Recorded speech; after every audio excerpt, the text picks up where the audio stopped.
შეგიძლიათ დავუსვათ ბატონ სოსოს. ჩემი კითხვა იქნება შემდგომში. ახსენეთ ბატონო სოსო აქ რომ იზრუნებით იმაზე რომ განსაკუთრებული სტატუსი მიანიჭოს სპორტს და ზუგდიდის მუნიციპალიტეტს ხო?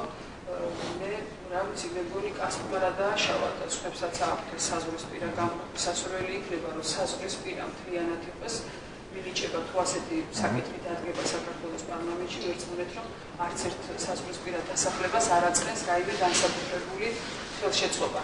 რაც შეეხება კიდევ მესაზღვრეებს ეს კითხვა მინდა დავიცვათ მე ვიცი რომ სახელმწიფოში არსებობს სამსახური მესაზღვრეს დასახელებით და ჩვენ მათ რაღაც გარკვეულ ხელფასს ვუხდით იმისთვის რომ იყოს მესაზღვრეები. რამდენად წარმოგიდგენიათ უფრო ხელფასო მესაზღვრეები ადამიანები რომლებიც იქ ცხოვრობენ ხომ არ იქნებოდა სწორი რომ სწორედ ეს განსაკუთრებული სტატუსი მივანიჭოთ იმიტომ რომ მათ ჰქონდეთ შეღავათები წყალზე, დენზე, გაზზე და მათ მივცეს ცხოვრების საშუალება. დიდი მადლობა. 2 წუთი გაქვთ ბატონო. მადლობა ძალიან